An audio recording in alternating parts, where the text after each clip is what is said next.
momento. Entonces, vemos este análisis de capacidad para estos dos límites de especificación. ¿Cuál es el primer paso, jóvenes? ¿Qué es lo primero que debemos hacer? Sacar las medias y rangos y las medias de ambos. Claro, Ok. sacar X barra, R y sacar los promedios de eso. Y después los límites superior, central, inferior de X barra y R barra. Ok, gracias. Y les hago otra pregunta adicional. ¿Para qué hacemos eso? Para saber si está bajo control. Genial. Esa es la finalidad, ¿o no? Saber si está bajo control estadístico o no está bajo control estadístico. Entonces, necesitamos en este caso dos aspectos muy importantes, ¿no? Dos aspectos muy importantes. Se sugiere que se estructure la gráfica X barra y la gráfica R, ¿no? Para ver si está bajo control estadístico. Y si no está bajo control estadístico, ¿qué hay que hacer, joven? Porque puede darse que alguno de estos procesos no esté bajo control estadístico. ¿Qué se hace? Quitas los que estén, los puntos que estén fuera del rango, digamos, de Ok. los límites. Y te hago una pregunta. ¿Qué pasa si quitas los puntos? ¿Qué necesitarías eliminar? ¿Necesitarías eliminar observaciones o una muestra? Una muestra. Es una muestra, ¿verdad? Es una muestra porque en realidad estás graficando el promedio de la muestra y si ese punto está fuera, de hecho tienes que eliminar la muestra. De hecho tienes que eliminar la muestra y sigues ese proceso hasta que esté dentro de control estadístico porque no puedes hacer un análisis de capacidad para Claro. un proceso que no está bajo control, ¿no? Entonces, si digamos, está fuera de control estadístico, entonces elimino esa muestra, por ende elimino ese valor y por ende mi promedio de X barra y R barra cambia o no. Sí, de hecho va a cambiar, tus límites van a cambiar porque Y tienes que también, volver a hacer exacto. los gráficos, todo, ¿no? Claro, y en ese valor que estoy eliminando la muestra pongo 0, ¿verdad? Eliminas directamente la fila, ni la Ya. consideras, eliminas la fila. Tal vez para no estar, o sea, copiando y recopiando, podría ponerle 0 a la muestra, al número, o sea, al punto donde está el error de la muestra, donde sale el punto. Lo que va a O suceder tengo que es, realmente eliminarla. tienes que eliminar porque si colocas cero, al momento de promediar, va a tomar en cuenta ese valor de cero y va a sesgar tu medio, ¿no? Entonces, forzosamente hay que eliminar la observación. Entonces, vamos a hacerlo rápidamente. Quisiera que vayan eh, ayudándome con los límites de especificación para los gráficos. En el gráfico X barra, el límite de especificación es X2 barra más menos A2 por multiplicado por R barra, ¿no? Eh, acá vamos a necesitar encontrar el parámetro A2 para 12 observaciones. En el caso del gráfico R barra, vamos a necesitar D3 y D4 mayúscula para 12 observaciones también. Entonces pueden ir trabajando con eso, por favor, jóvenes. Una columna voy a abrirla también para la desviación estándar, porque lo mejor a la hora de calcular la capacidad es utilizar la desviación estándar. Y eso es lo que les he pedido en la práctica, ¿no? No utilicen el rango, utilicen la desviación estándar. ¿Se acuerdan que hemos hecho de las dos maneras, jóvenes? ¿O no se acuerdan? ¿Quién se acuerda? Nadie, no se acuerdan, jóvenes. Lo que voy a hacer en este momento es calcular el promedio de la fila para X barra. Vamos con el cálculo. R, que va a ser el máximo de todos estos valores, menos el mínimo de todos estos valores.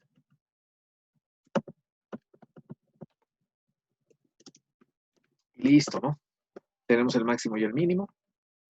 Y acá voy a calcular la desviación estándar. Muestral, por eso estoy poniendo punto M. Porque necesito una desviación estándar muestral. Y listo, me calcula la desviación estándar muestral, ¿no? Está mal la fórmula. Estamos equivocados en esto. Ahora sí. Desviación estándar muestral. Copiamos todos los valores y voy a proceder a estructurar los gráficos de control. Hasta acá todo es, no hay nada nuevo, ¿no? Todo ya lo hemos hecho. Acá el promedio. Sería X2 barra. Listo. Sería R barra y sería S barra. Listo. Tengo todo. Vamos, jóvenes, ahora sí necesito su ayuda porque voy a calcular los límites de control para las dos gráficas y ver si está bajo control estadístico o no está bajo control estadístico. Voy a decir que estas filas van a pertenecer al gráfico, a los límites de control para el gráfico X barra. Para A2, para 12 muestras, es 0,266. A2 es igual a 266. 0.266. Listo. Para D3 y D4 es 0,284 para D3. Listo, 0.284 y D4. Y D4 1.716, 716. Listo, 1.716. Necesitamos esos parámetros. Acá va a estar el gráfico X barra y acá va a estar el gráfico de barra. Porque eso es lo que teóricamente se sugiere, ¿no? Vamos con el límite inferior. Para el gráfico X barra sería X2 barra, que está acá, menos ¿cuánto, jóvenes? ¿Se acuerdan? A2 ¿por qué? El rango. Por el rango, sí. R barra, ¿no? R barra, la media. Vamos. Voy a colocar fijas todas estas celdas para que, bueno, no se muevan. Ya saben cómo hacerlo.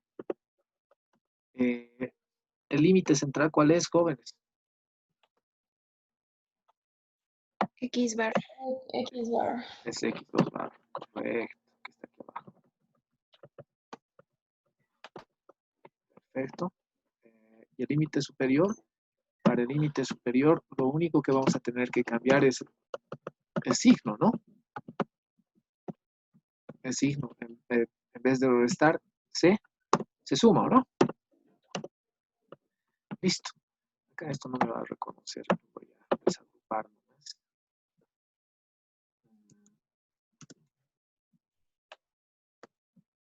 Combinamos las celdas. Este es el límite de control inferior. Y este es el límite de control superior. Lo mismo va a suceder para el gráfico que está acá. Listo. ¿Cuál es el límite inferior para el gráfico R, jóvenes? Es R barra multiplicado por ¿cuánto? Por D3. Correcto, es por D3. Acá está D3 que tenemos acá. El límite central es directamente R barra, que está aquí abajo.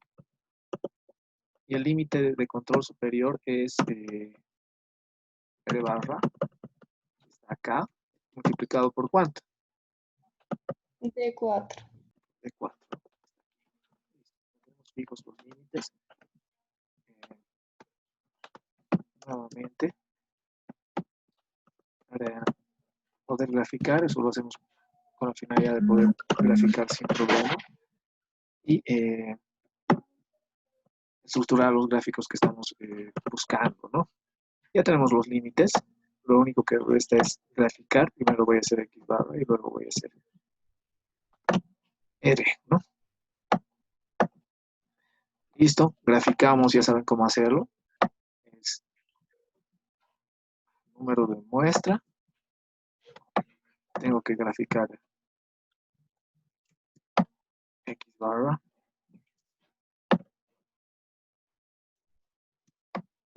Y los límites de control, que serían estos para mi primer gráfico, para el gráfico X barra.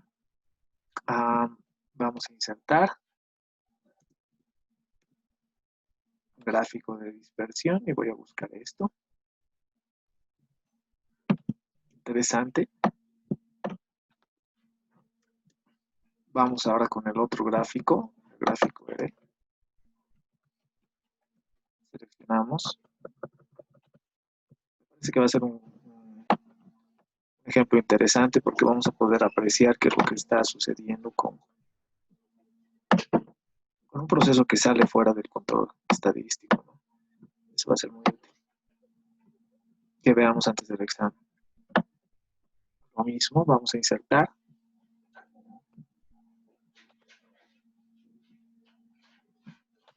Ese sería el gráfico R, ¿no? El gráfico R está bajo control estadístico, jóvenes. ¿Sí o no? Sí, profe. Sí, profe. ¿Y qué pasa con el gráfico X bar? También está dentro de control estadístico. ¿Está dentro del control estadístico o no, jóvenes? Veamos, a mí me preocupa este punto. Sí, creo que ese punto se sale un poquito. Es la observación número 10. Revisemos. La observación número 10. X barra. 2, 3, 4, 5, 6, 7, 8, 9, 10. Es esta observación. El valor es ¿cuánto? Es 1.0701. Mi límite de control inferior es ¿cuánto? 1.0696 o no. Jóvenes. ¿Está bajo control o no está bajo control?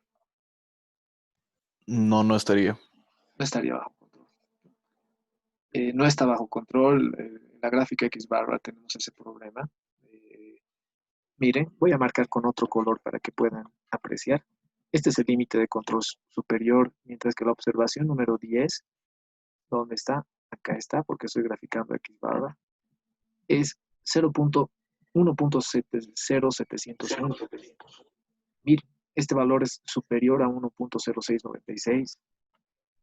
Quiere decir que este punto está fuera del límite de control. Por lo tanto, no podemos hacer absolutamente nada. Está fuera de control estadístico. Y debemos aplicar el procedimiento que se estipula, ¿no? El procedimiento que hemos revisado a la hora de hacer el análisis de capacidad. ¿Cuál es ese procedimiento, jóvenes?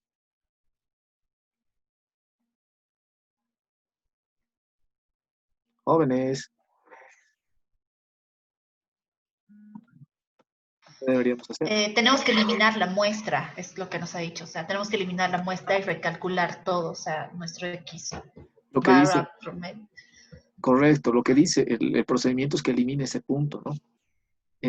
¿Alguien levantó la mano? Camilo, adelante.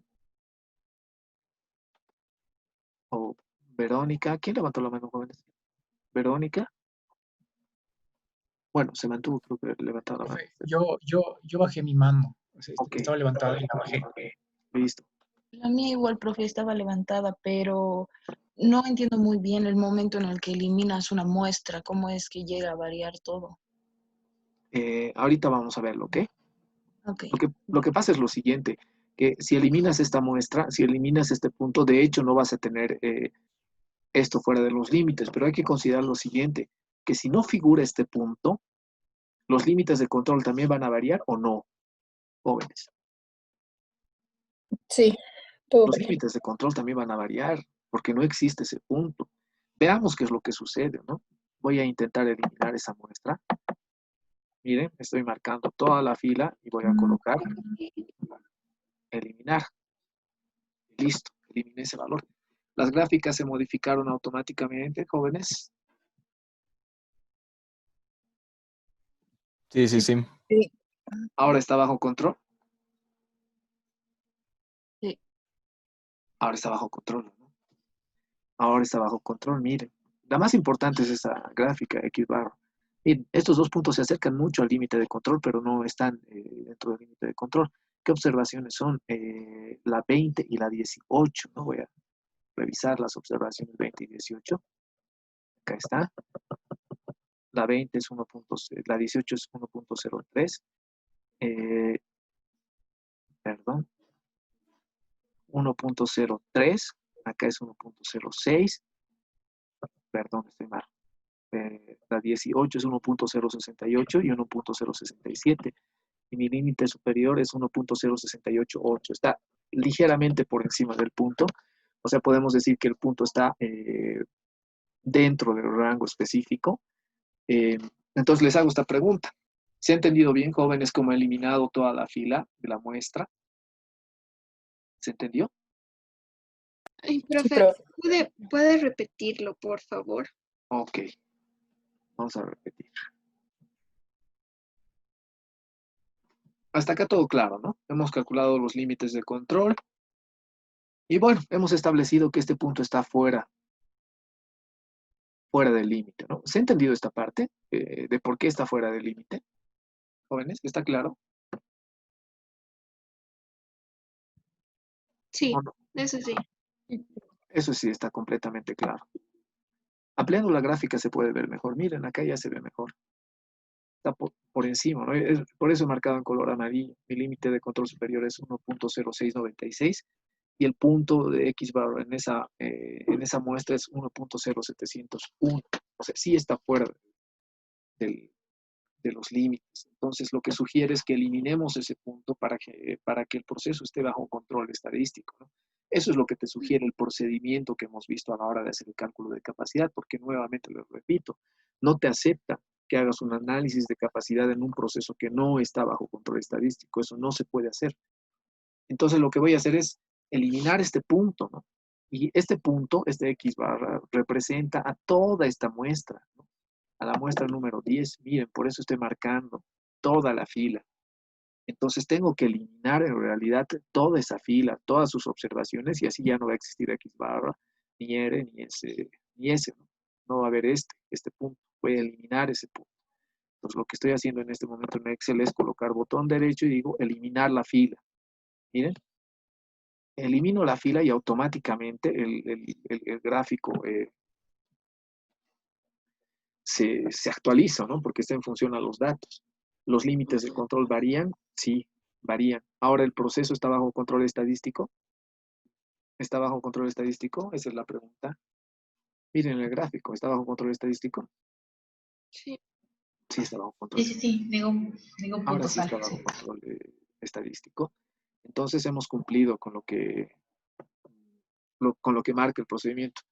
Para hacer análisis de capacidad, forzosamente el proceso tiene que estar bajo control estadístico, o sea, tiene que cumplir que los puntos estén dentro de los rangos para empezar, y segundo, que no tenga tendencia, que más, eh, que no hayan como ciclos, que no hayan patrones, que no haya, digamos, una tendencia ascendente ni descendente, que los puntos se agrupen alrededor de la media, o que haya unos 6 puntos que se acerquen mucho a los límites de control. O sea, todos esos aspectos que hemos visto también en la clase teórica tienen que cumplirse. Acá el comportamiento es claramente aleatorio, se puede ver en el gráfico y listo, todo está bajo los límites de control. Por lo tanto, podemos decir que el proceso está bajo control estadístico, ¿no? Ahora sí está claro. Jóvenes, ¿está claro? Sí, sí, sí, profe, ahora sí. Los demás, Sí, profe. Sí, profe. ¿Y qué pasa, profe, con esa muestra eliminada? ¿Nada? ¿Simplemente salió? ya no la tomas en cuenta, ¿no? Salió, ya no existe, la eliminaste. Ok, ya. Gracias, profe. Entonces, ¿qué pasa si les toca en el examen un conjunto de datos en los cuales ustedes pueden ver que un punto sale fuera de los límites de control? Jóvenes, ¿qué tienen que hacer? Ya saben qué tienen que hacer, ¿o no? Se ha podido apreciar bien, ¿verdad? Sí, profe. Ahora, les hago otra pregunta, ¿no? Y esta pregunta también es muy interesante. ¿Qué pasa si no, bueno, no determinan que sale algún punto? O sea, al hacer la gráfica se dan cuenta que todos los puntos están dentro de los límites, pero notan que existe una tendencia, ¿no? Que los puntos, por ejemplo, siguen una tendencia ascendente. ¿Qué harían en ese caso?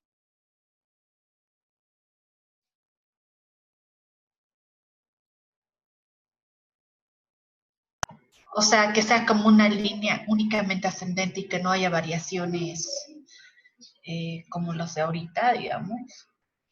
Sí, porque se acuerdan que habíamos visto que en la parte teórica que los datos tienen que ser completamente aleatorios, que si existe alguna tendencia, se supone que el proceso no está bajo control estadístico, ¿no? Por eso les pregunto, ¿qué Sí. haría si ven una tendencia, por ejemplo, que los grupos, perdón, que los puntos se agrupan, no sé, pues de manera ascendente, por ejemplo?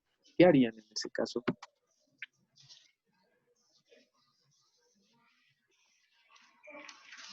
Porque para calcular la capacidad del proceso tiene que estar bajo control estadístico, ¿no? Ese es uno de los requisitos, ¿o no, joven?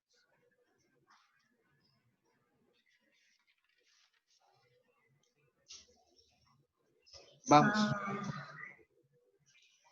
¿Qué pondrían si se les presenta eso en el examen? ¿Qué pondrías, Fátima? Estoy buscando, no me acuerdo, profe. Yo lo La dejaría verdad, así, no se puede. o Serena sea, dice que no se puede. No está en la parte teórica, por si acaso, ¿no? No está en la parte teórica, o sea, apelo a su razonamiento para que me den esa respuesta, ¿no? Eh, adelante, Serena, ¿qué decías al respecto? O sea, si sigue una tendencia, entonces pues no se podría, entonces simplemente dices que no está bajo control estadístico Ok. y lo dejo así. ¿Y qué respuesta pondrías entonces en el examen? No está bajo control estadístico. Sí, y el problema, es que no se claro, podría hacer. ah, sí, si sigue una forma ascendente, o sea, es que significa que en algún momento va a pasar, si no lo ha hecho ya, el límite superior.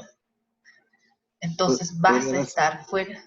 Sí, Claro, podría sí darse. o sí, o sea, si es ascendente, sí o sí en algún momento va a pasar ese límite superior de control. Entonces, por ende, ya no vas a, o sea, ya no vas a estar en control estadístico. Por ende, tienes que o tomar medidas para que ya tu muestra no sea eh, ascendente y tomar una medida drástica para que realmente, digamos, no siga pasando eso. De que puede pasar, puedes hacer algo al respecto, supongo, pero en cuanto a los ejercicios, no desde mi perspectiva.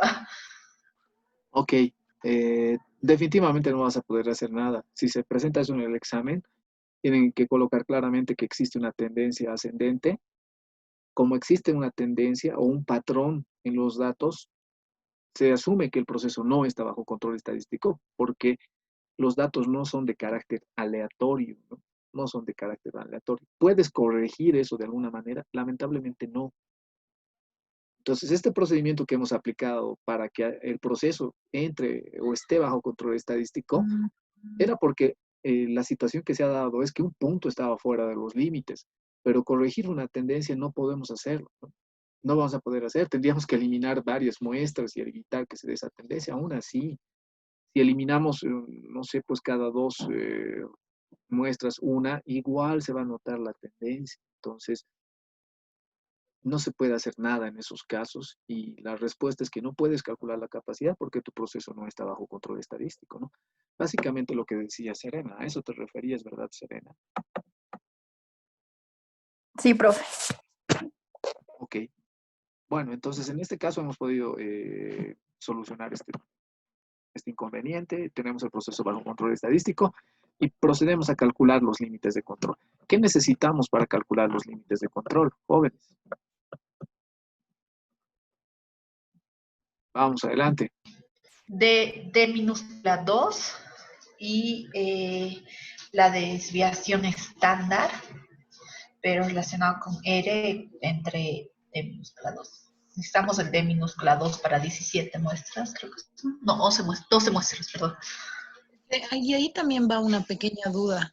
En un ejercicio que hicimos, sacamos dos desviaciones estándares, con C2 y R, no, con X barra sobre C2 y R sobre D2, ¿no es cierto? Entonces, Correcto. ¿cómo sabes cuál es la que en realidad tienes que utilizar? Si la fórmula ahí te dice que realmente la desviación estándar es R sobre D2. Entonces, ¿qué pasa con la otra desviación estándar que hemos sacado en un anterior ejercicio? Ok, Verónica, buena pregunta, ¿no? Y aparte, les he colocado eso en el enunciado del ejercicio, por si acaso, ¿no? Les he pedido que calculen con la desviación estándar. Una forma de calcular esa desviación estándar es R barra sobre D2, ¿no? A eso te refieres. Un ejemplo hemos hecho de esa manera. Eh, Sí. y la otra forma es S barra sobre C2. Esa es la otra forma. Y en un ejercicio justamente he hecho el cálculo mediante las dos. He hecho el cálculo mediante las dos y les he explicado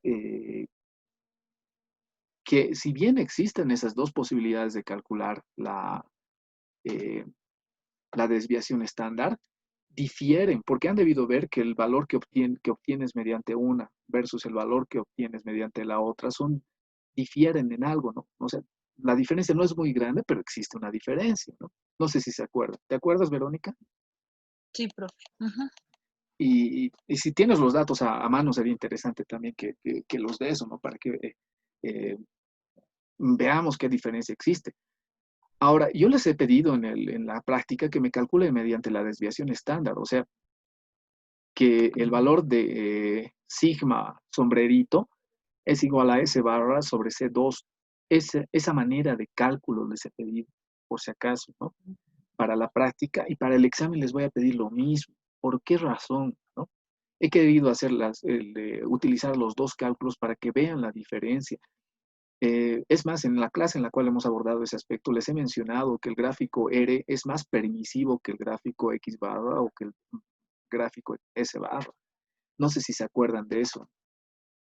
¿Te acuerdas, Verónica? Sí, profe. ¿Te acuerdas? Y acá Sí, podemos verlo igual gráficamente. Mira, este es el gráfico R barra. ¿Es más permisivo? ¿Sí o no? Es más permisivo, sí. mientras que el otro gráfico X barra es más estricto, mucho más estricto. Te fija unos límites más ajustados. Entonces, nuevamente, utilicen para el cálculo de sigma sombrerito la fórmula de S barra sobre C2 para el examen y para la práctica.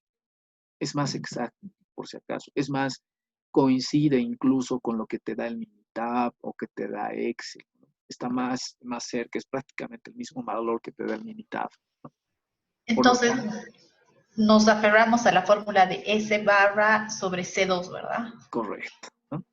Ya. Tomen nota de eso. Porque es más permisivo, dice, o sea, es menos estricto que el R barra y el entre D2. Correcto. Eso es lo que... Pero esto no se daría de acuerdo al análisis de qué tan exigente es tu cliente. Sí, Tal vez pero si tu cliente es realmente, digamos, no sé, obviamente no vamos a basarnos en la otra fórmula, pero si tengo un cliente que realmente es súper exigente con la calidad, pongámosle, o algo así, tal vez sería mejor que lo trabajemos en su momento con R barra de 2, ¿verdad? Porque es menos permisivo para los errores. lo que va a pasar es que te va a dar un valor bastante cercano al valor de CP y CPK que calculas con la desviación estándar. O S barra es la desviación estándar, ¿no? Entonces, pero ¿qué pasa si tus límites de especificación están muy ajustados a tu curva normal, a tu campana de Gauss? El problema va a ser que puedes llegar a cometer un error a la hora de decir si está bajo control estadístico o no está bajo control estadístico. Ahora, si los límites de especificación están lejos, no hay problema. O sea, esa variación va a ser prácticamente imperceptible. Pero cuando los límites de especificación se ajustan muchísimo a tu campana de Gauss, no va a pasar eso. Puedes llegar a cometer un error. Ahora, de hecho, el trabajar con el rango es más permisivo, sí, porque en realidad lo que estás haciendo es al valor máximo restarle el mínimo, mientras que la desviación estándar lo que te muestra es el grado de variabilidad que existen en todos los datos, ¿no? En todos, o sea, considera todos, mientras que el rango simplemente el máximo y el mínimo, o sea, te está dando ese spread que se, que se manifiesta, ¿no? Pero bueno, existen esas dos formas, por si acaso, de calcular Lo hice en la clase justamente para que veamos. Hice las dos formas y les he explicado por qué razón sería, o sea, pienso que es más conveniente utilizar ese barra, ¿no? Para la práctica les he pedido que calculen de esa manera. Sigma sombrerito igual a S barra sobre C2. Para el examen les voy a pedir lo mismo, que utilicen esa forma de cálculo. No sé si se ha entendido hasta ahí, jóvenes. ¿Está más claro? ¿Hay más luces? ¿O siguen las sombras? Profe, está claro. Bueno, listo. Entonces ahora nos toca calcular CP y CPK. Para eso necesitamos hacer el cálculo de sigma. Les voy a pedir que por favor busquen C2 en las tablas. ¿Para cuántas muestras? Acá se han tomado 12 observaciones. Entonces C2 minúscula. Es ¿Para C2 minúscula para 12 es 0.9359, 9359. 93,59. Listo, acá está C2. Y bueno, podremos calcular sigma. Sigma, ya les dije que es S barra, que está acá abajo. Este es el valor de S barra. Dividido entre C2, que es este valor. Y este sería el valor de sigma sombrerito, ¿no? El valor de sigma sombrerito que necesitamos. Sigma sombrerito, acá está. Bueno, entonces, ¿cuál es la fórmula de CP? Ustedes tienen a mano la fórmula de CP, pero es básicamente IT sobre 6 sigma, ¿no? Así está, jóvenes. Sí, ¿verdad? Jóvenes. Sí, sí, profe. ¿Y qué es IT? Es la diferencia del límite de especificación superior. Y acá estaba la pregunta que tenía Verónica. Límite de especificación superior menos el límite de especificación inferior. Acá entran los límites de especificación en el cálculo de CP, por si acaso, ¿no? Y va a estar de manera clara. ¿Qué son los límites de especificación? Los parámetros que te da el cliente para la variable que estás observando, ¿no? El cliente te da esos parámetros. Te dice, quiero que lo que vayas a producir esté entre este límite y entre este otro límite. Esos son los límites de especificación, jóvenes, por si acaso, ¿no? Sí, profe, pero o sea, más que todo la pregunta era el tema del 100 y del 101. Bueno, según lo que escuchaba hablar a mis compañeros, eso es más que todo de probabilidad. No es que en el siguiente inciso, digamos, puedas cambiar el CP 100 o en CPK. el límite. Ah, de tus Simplemente era para la límites. probabilidad. Sí, simplemente era para la probabilidad de eso. Este sigma, profe, ¿siempre tiene que ser menor a 1 o cuál es la regla? No, no necesariamente. Eso depende de los datos que tienes. ¿Qué es sigma? ¿Ya? ¿Qué es la desviación estándar? La desviación estándar nos muestra el grado de variabilidad que existe para un conjunto de datos. Entonces, por ejemplo, si tu variable maneja unidades de entre 93 y 97, o sea, tus datos varían entre 93 y 97, tu desviación estándar de hecho va a ser mayor a 1, ¿no? De hecho va a ser mayor a 1. Lo que te marca es el grado de desviación que hay con relación a la media. Si tu media es, no sé, pues 94 y tu límite superior puede ser más o menos 1.3, 1.4. O sea, la desviación estándar puede tomar valores superiores a 1, en pocas palabras. Eso depende de los datos, ¿no? O sea, no es un porcentaje. Te mide el grado de dispersión que hay con relación a la media. Bueno, jóvenes, entonces calculando la diferencia entre el límite de especificación superior y el inferior y dividiendo todo eso entre 6 sigma, nos queda lo siguiente, ¿no? El valor de CP que va a ser igual a 0.49. Viendo este dato y estos valores, ¿el proceso es capaz o no es capaz? Simplemente viendo el CP, jóvenes. No. No, definitivamente no. Está muy lejos. Las colas sobrepasan, de hecho, los límites de especificación. Vamos a calcular el CPK. El CPK, para el CPK teníamos dos opciones, ¿no? Había que calcular dos valores y de esos dos seleccionar el mínimo. El primero era, si mal no recuerdo, es el X2 barra menos el límite de inferior de especificación. todo sobre 3 sigma. La otra expresión es x2 barra menos, perdón, el límite superior de especificación menos x2 barra. Así lo tenemos, ¿no, jóvenes? Revisen por favor sus apuntes. Jóvenes, ¿Cuál fue la fórmula, profe, que dijo? del CPK. Perdón. Tiene a mano el CPK. Tiene dos formas de calcular. Hay que identificar el mínimo entre dos valores. Si mal no Y recuerdo. que es Adelante. uno, E menos x doble barra sobre 3 por 3 sigma. sigma. 3 sigma, sí. Y el otro es LSE menos x2 barra sobre 3 sigma también, ¿no? Sí, pero eso está invertido, profe. En uno primero se utiliza el el L superior menos x2 barra y en el otro es x2 barra menos el límite inferior, ¿no es Ok, cierto? para que no salgan negativos. Entonces voy a cargar directamente la fórmula acá. Miren, pueden hacerlo de esta manera en Excel. Atiendan, por favor. Pueden decirle que calcule el mínimo. Ahí está el mínimo. Entre dos valores. ¿Qué valores? La primera fórmula me está diciendo que a x2 barra, que está acá abajo, le voy a restar el límite de especificación inferior, que es este. Y todo eso tengo que dividir entre 3 por sigma, ¿no? Que está acá. Cierro paréntesis y ese es el primer valor. Excel va a seleccionar automáticamente entre los dos. Y el otro valor era el límite superior de especificación. Acá está. Menos x2 barra, que está acá abajo. Cierro paréntesis. Todo eso entre 3 por sigma, ¿no? Que está acá. Cerramos todo el paréntesis y listo. Miren, automáticamente Excel me selecciona el mínimo y es 0.27, ¿no? ¿Qué significa, jóvenes? Mi CPK también es muy bajo, ¿no? ¿Qué significa, jóvenes?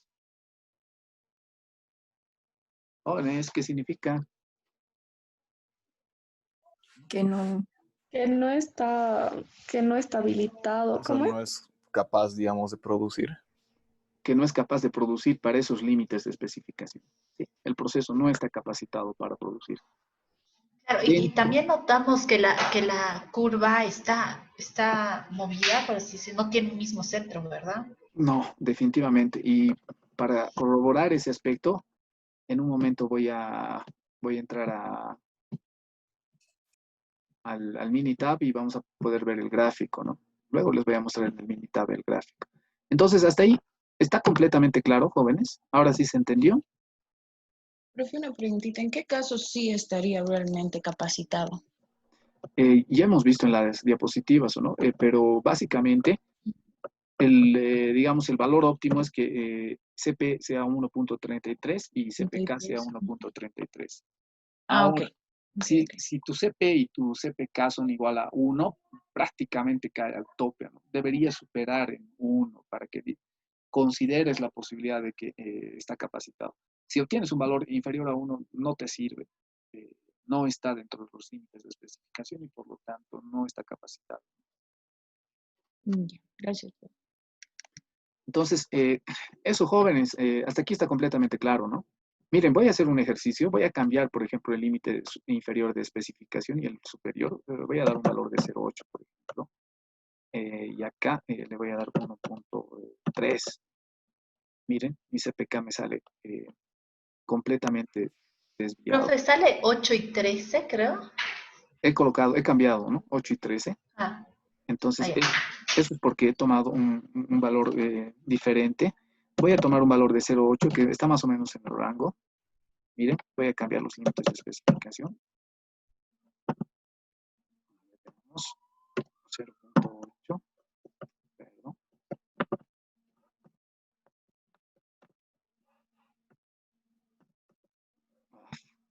La coma. Entre 0.8 y 1.1 voy a intentar. Voy a cambiar los límites. Y miren, acá ya mi CP me sale encima 1.33, pero mi CPK todavía sigue siendo 0.63, quiere decir que está desplazado. Tal vez con un valor de 1.2 se acercaría más al óptimo. Y ahí sí se acerca al óptimo. Ahí sí está capacitado para producir. Ahí sí está capacitado. Pero bueno, eso como un ejercicio, ¿no? Todo depende de los límites de especificación inferior y superior. Pero habíamos dado acá un valor de ¿cuánto? De 0.97. 0.97 hemos tomado, ¿no, jóvenes? O 0.98. No me acuerdo. Y esto era... 0.99 creo, pero Ok, 0.99 y el otro valor, ¿cuánto era? Por favor. 1.007 creo, ¿no? 0.07. Límites más ajustados. sí. Límites más ajustados y de hecho no eres capaz. ¿Se han dado cuenta que si muevo los límites de especificación, podrías estar capacitado para producir? Pero bueno, preguntas hasta aquí, jóvenes, o está completamente claro y pasamos al tema de las probabilidades. Profe, yo tengo una pregunta. O sea, entonces, CP y CPK tienen que ser mayor a 1.33, ¿no ve? Para estar capacitado Sí, en tiene que ambos ser casos. igual. Tiene que ser igual a 1.33. Ahora, nuevamente te menciono, Natalia, si es que tienes un valor encima de 1 para el CP y encima de 1 para CPK, o sea, no sé, te dio 1.09 y en el otro caso 1.09, sí podrías considerar la posibilidad de que está capacitado, pero digamos que las puntas están casi al límite de los límites, casi al borde de los límites de especificación. Entonces, por eso teóricamente te dicen, tiene que ser CP igual a 1.33 y CPK también tiene que ser igual a 1.33. Ahí das luz verde de que está tu proceso capacitado, ¿no? Profe, yo una consultita, perdón. Adelante. ¿Qué pasa si solo uno sí podría estar capacitado? O sea, CP sí tiene, digamos, 1.20, pero CPK no. ¿Cómo interpretaríamos eso? CP te da, te muestra la relación que existe entre los límites de especificación y las colas de la distribución normal. Si el valor es superior a 1, significa que los límites de especificación tienen un rango más grande que tu campana de Gauss. Y CPK lo único que te muestra es el índice de centrado. O sea, si el punto medio entre los límites de especificación coincide con el punto medio o la media de tu distribución normal. Entonces, en el caso hipotético que me estás dando, me dices que, por ejemplo, CP va a ser igual a 1.2, significa que la amplitud de los límites de especificación es lo suficientemente grande como para cobijar tu campana de Gauss. Pero el CPK lo que te está diciendo es que no está centrado, porque es inferior a 1. Entonces quiere decir que está desplazado a la derecha o a la izquierda. Por lo tanto, ¿es capaz de producir dentro de esos límites? No, porque como está desplazado, uno de los límites de especificación va a cortar tu campana y eso no es aceptable. Significa que vas a producir algunos artículos, existe la probabilidad de que produzcas algunos artículos fuera de ese límite y por lo tanto no estás capacitado. O sea, los dos tienen que cumplir ese aspecto. Ahora, si ocurre lo contrario, que tu CPK es igual a 1.33 y tu CP es igual a 0.49, por ejemplo, al ser CPK igual a 1.33 significa que está centrado. Ok, está bien, cumple un criterio. Pero tu CP te está diciendo con 0.49 que los límites de especificación son más cortos o están más estrechos que las colas de tu campana de Gauss. Por lo tanto, las colas salen por encima de los límites de especificación y de hecho no estás capacitado para producir. Tienen que cumplirse los dos aspectos. Gracias. Es por eso que algunos le llaman a CPK el índice de centrado, ¿no? Cómo se da centrada tu distribución normal con relación a los límites de especificación. O sea, los dos son importantes, de hecho, muy importantes. No sé si tienen alguna otra pregunta, jóvenes. Nada. ¿Todo claro? Completamente claro. Bueno, ok. Si todo está completamente claro, pasamos al tema de las probabilidades. Entonces, lo que les he pedido, por ejemplo, es que me calculen la probabilidad, ¿o no? Podríamos calcular la probabilidad de que esté dentro de estos límites. ¿Qué probabilidad existe de que lo que vayas a producir esté dentro de estos límites, ¿no? Pero para hacerlo de otra manera, como en el ejemplo que hemos visto en la práctica, voy a decir que cuál es la probabilidad de que esté entre estos dos valores, ¿no? Voy a colocar acá dos valores, 0.97 y entre 1.09, ¿no? Entonces, el inciso B, en este ejemplito, que calcules cuál es la probabilidad de que puedas producir entre estos dos límites, ¿no? La probabilidad de que puedas producir entre estos dos límites. ¿Cómo se calcula? Ya les he comentado que para producir entre estos dos límites, mi probabilidad sería la siguiente, que esté entre 0.97, acá es menor o igual, acá vamos a colocar a X,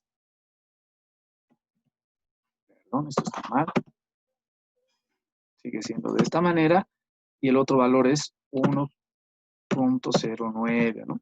Esta probabilidad me están pidiendo. Y en clase lo hemos expresado de esta manera. Estaba en estos términos. Acá está, ¿no? Les estoy dando dos valores. La probabilidad de que la producción que vas a tener esté entre estos dos rangos, ¿no? ¿Qué probabilidad existe de que produzcas entre esos dos rangos? Entonces, se calcula de esa manera, ¿no? Y también en clase les había mencionado que esto se puede expresar de la siguiente manera. Esto se puede expresar de la siguiente manera. Y voy a utilizar el mismo. Esta probabilidad se puede expresar de la siguiente manera. Puede ser la probabilidad de que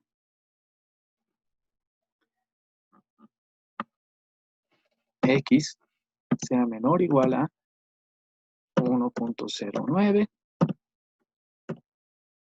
menos la probabilidad de que X sea menor o igual a 0.97, ¿no?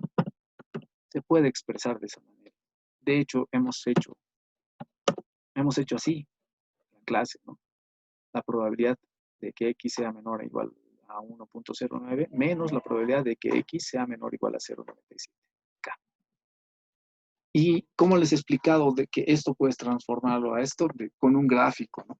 Hice un gráfico, hice una línea y les dije, si restas te va a quedar justamente el rango entre 0.97 y 1.09, que es lo que estamos buscando.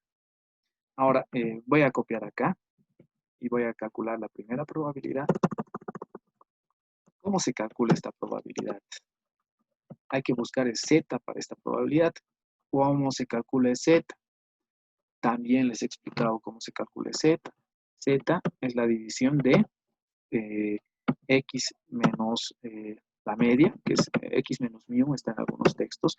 Todo eso dividido entre la desviación estándar, que es sigma. Así se calcula Z. Por lo tanto, voy a calcular Z para este valor. Voy a decir que Z es igual a ¿cuánto? ¿Qué es X? X es el estimado, ¿no? Es 1.09, por lo tanto, va a ser 1.09 menos la media. ¿Y cuál es la media, jóvenes? La media es X2 barra, que está acá. Y todo eso dividido entre la desviación estándar, que también hemos calculado acá, que es sigma. Y listo, tendríamos estos valores. Lo que me toca es calcular la probabilidad para un valor de Z igual a 1.54, ¿no? Aquí vamos a colocar. Acá está Z. Entonces, buscan ese valor en las tablas de la distribución normal, o lo que pueden hacer es calcular directamente aquí. ¿Cómo? También les he explicado eso. Colocan distribución normal estándar, acá está. Para este valor de Z, y lo que le estás pidiendo es que sea acumulado, por lo tanto tienes que colocar verdadero. Así te pide la función de X. Y listo, esa probabilidad es de 0.9393, que la voy a especificar aquí. 0.93, 93, 35. Listo, ya tengo la primera probabilidad. Lo que me toca es calcular la segunda probabilidad. ¿Cómo voy a calcular la segunda probabilidad? De la misma forma, ¿no? De la misma forma. Ahora me toca especificar cuál es la probabilidad de que x sea menor o igual a 0.97. Para ese cometido tengo que calcular nuevamente el z. ¿Cómo se calcula el z? Nuevamente es x, el estimado, que en este caso es 0.97, es este valor de 0.97. Por lo tanto, 0.97 menos la media, que es x2 barra, que está acá. Todo eso dividido entre la desviación estándar, que también tenemos. Acá está, es sigma. Y ese sería mi valor de z. Entonces, lo que me toca en este momento es calcular la probabilidad para ese valor. ¿Cómo? Otra vez coloco distribución normal estándar. Acá, para este valor de z, quiero que sea acumulado, ¿no? Eso también les he explicado en la clase por qué es acumulado. Y me sale 0.00202589. Entonces, ¿ya puedo calcular esta probabilidad? Sí, es la resta de este valor de 0.9393 menos 0.002025, ¿no? Entonces, vamos a calcular acá la resta de estos dos. Acá está. Quiere decir que la resta de este valor menos este valor, como se me está marcando.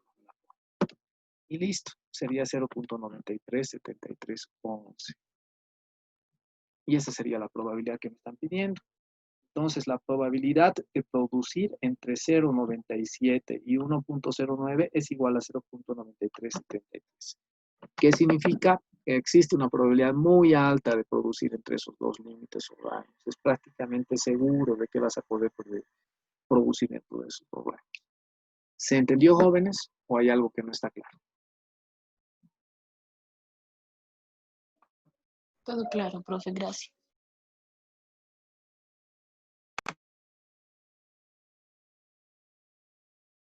Los demás jóvenes. Sí, profe. Ahora sí. Sí, ahora sí. Listo. Verónica, ¿ahora sí se entendió? Sí, profe, muchas gracias. Bueno, entonces creo que con esto ya está prácticamente, diríamos, saneado este tema.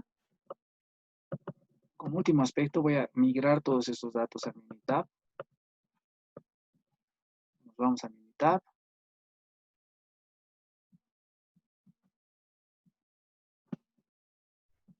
Acá está. Estamos pegando todos los datos. Miren, estoy en Minitab. Lo que voy a hacer es pedir herramientas de control de calidad.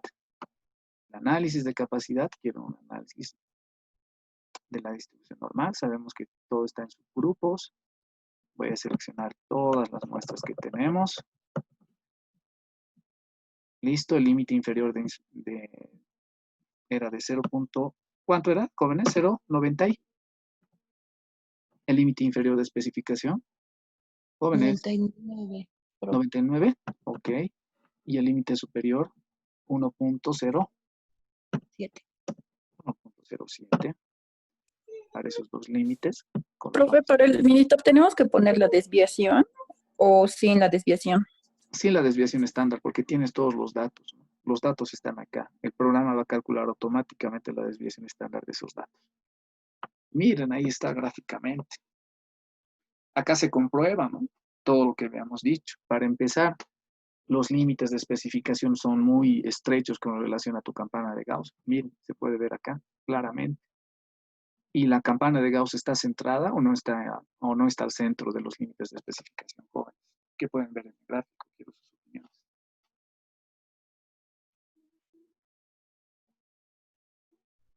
que no está centrado, profe. No está, de hecho está desplazado. Y miren, ese es el valor que me da el CPK. Es bastante bajo y bueno, está desplazado. Está desplazado, por lo tanto, no está capacitado para producir. Es interesante. Profe, ¿son los mismos números de CP y CPK? Yo creo que sí, ¿o no? Habría que revisarlos. Porque cuando he hecho esto en el Minitab, en el ejercicio, o sea, Ajá. cuando he puesto la solamente usé la desviación, no sé por qué me he olvidado dividirlo en C2 Ah, ya. y me salía, o sea, un número, o Diferente. sea, los dos números iguales, y me salía igualito el Minitab, o sea, creo que era 0,29 y me Ya. salía igual en el Minitab, y cuando puse, me varía por un decimal ahora. Ay, 1 y 2 decimales. sí, pero no es tampoco considerable, ¿no? No es considerable. No, Es prácticamente lo mismo, ¿no? Ahora, si tú colocas, por ejemplo, mm, si ese es el cálculo en Excel con el rango, ahí sí vas a también obtener desviaciones con relación. ¿Has trabajado con el valor del rango o tu desviación estándar está cuando has con la, con la desviación, con el promedio de la con desviación. ese barra sobre ese Sí, 2? Ok. sí, o sea, No. me he olvidado así hacer, dividirlo entre C2 Ah, y me ya. salía igual que en el Minitab, Ok. pero, o sea, ya lo he puesto, lo he dividido con el C2 y ahora me sale un poco diferente. Sí, pero tampoco te genera una desviación muy grande, ¿no?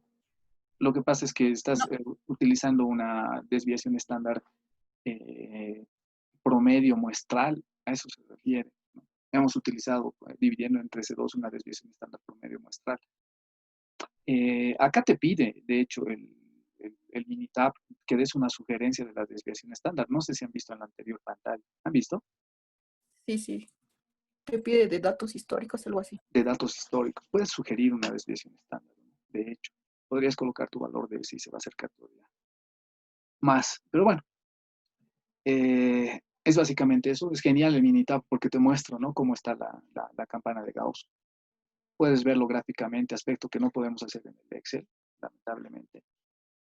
Pero bueno, espero que se haya entendido, jóvenes. ¿Está claro? Profe, una última pregunta que me quedó sobre esto último que estamos haciendo de las probabilidades. Adelante, Adrián. La probabilidad que se nos pide es menor al número, utilizamos el límite inferior. ¿Te refieres a la pregunta de la práctica donde les Sí, hago una donde pregunta? vamos, ¿cuál es la probabilidad de que contengan menos de lo que pide el cliente? Ok, vamos a hacer entonces un inciso en la práctica. Eh, Sí, en, en por el, favor. en el ejemplito, volvemos al Excel. Espero que se haya entendido, jóvenes. Acá, entonces vamos a adicionar un inciso C, en el cual voy a decir que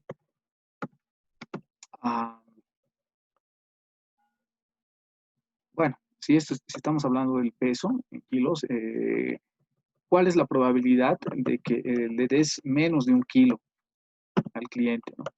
Por ejemplo, ¿cuál es la probabilidad de que le des menos de 1 kilo al cliente? Entonces voy a tener que utilizar una de estas probabilidades, donde X tiene que ser menor o igual a ¿cuánto? A 1, ¿no? ¿Cuál es la probabilidad de que le des menos de 1 kilo al cliente? Porque este es el ejercicio de las chuletas de cerdo, ¿no? Del pack de chuletas de cerdo. ¿Cuál es la probabilidad de que le des menos de 1 kilo? ¿Cómo se calcula eso? Nuevamente, ¿no? Hay que estimar el valor de Z. Estimamos el valor de Z. ¿Cómo se calcula el valor de Z? Ya les he comentado, es X menos mu. En este caso X es 1. Mu es X2 barra, que está acá. Todo eso dividido entre la desviación estándar, que está más arriba, que está acá. Esa es la desviación estándar.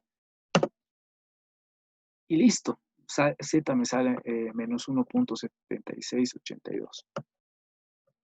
Lo que hago es calcular la probabilidad de la distribución normal. Ya saben que eso pueden verlo en las tablas de la distribución normal, empezando con Z, o calcularlo en Excel de esta manera. Acá está el valor de Z, y le digo acumulado, verdadero porque quiero acumulado, no solo quiero una de las colas o la mitad de la distribución, quiero el acumulado. Y me sale 0.038, ¿no? Y así más o menos sería el otro inciso. ¿Qué significa acá? Estamos hablando de qué probabilidad. ¿Qué probabilidades jóvenes? Si multiplicamos eso por 100 sería 3.85. O sea, existe una probabilidad de 3.85% de que le des menos de 1 kilo. ¿Qué significaría eso, joven? Vamos adelante, quiero su interpretación. Que es marginal tal vez. Sí, es muy baja la probabilidad. Es probable que des menos de 1 kilo. Prácticamente diríamos que es poco probable. Entonces eso nos da luces como para poder mencionar que tus clientes pueden estar de alguna manera satisfechos porque apenas la probabilidad de que le des menos de 1 kilo es del 3.8%, es muy bajo, bajísimo. Prácticamente te aseguras que vas a entregarle por lo menos 1 kilo al cliente y de hecho va a estar satisfecho. ¿Preguntas? ¿Cómo? ¿Desde qué porcentaje de probabilidad podríamos considerar como que no, chao, digamos? Ya es muy alta. Porque, ¿qué o no? Es un 3, algo igual, puede ser significativo, digamos, si hace una gran cantidad o entregas una gran cantidad de productos. Interesante la pregunta, Fátima, ¿no? Pero bueno, no hay nada escrito con respecto a eso. Y es bastante complejo identificar, porque podemos caer en la subjetividad, porque alguien puede decir, para mí 3% es alto, pero te respondería, pero existe un 97% de probabilidades de que sí vas a dar más de 1 kilo, o sea, por lo menos 1 kilo. Pero alguien me diría, no, pero existe la probabilidad del 3% de que falles, ¿no? Entonces, no hay nada escrito al respecto. Algunos trabajan con porcentajes superiores a 90, así es que hablan de confiabilidad. O sea, para estar seguros de algo, eh, algunos analistas toman encima del 90, del 92% para sentirse completamente seguros y tomar la decisión. Ese 8%, 4, 3% se convierte en algo marginal. Pero bueno, otra vez te repito, no hay nada escrito. O sea, todo depende del tipo de análisis que estás realizando. Si tú hablas una confiabilidad que se acerque al 100%, de hecho vas a necesitar mayores recursos para llegar a ese límite. Porque te das cuenta, y lo hemos visto en los costos de calidad, que todo gira en torno al hecho de que tienes que asegurar en el proceso. Entonces, para asegurarte de que un 99%, por ejemplo, de tu producción esté dentro de los rangos, vas a necesitar una inspección que te permita confiar y saber que lo que vas a entregar cumple con los requisitos que te han especificado tus clientes. Por lo tanto, eso requiere una inversión, ¿sí? Requiere una inversión. Mientras más dinero inviertas en hacer control, en mejorar tus procesos, de hecho vas a estar más cerca al 90, 95%, 99% de confiabilidad con relación a tu producto. Pero nuevamente es una decisión de la gerencia y la gerencia no solo va a evaluar esa probabilidad, la gerencia también va a evaluar lo que estás invirtiendo para lograrlo. Entonces, se da un trade-off, un tira y afloja entre el costo y la confiabilidad y una probabilidad alta, ¿no? Y la manera de decidir es el mejor equilibrio que se pueda lograr entre ese tira y afloja. Y nuevamente te repito, no hay nada escrito, ¿no? Algunos podrían decir, bueno, toma encima del 90% y ya. Otros más conservadores van a tomar encima del 95%.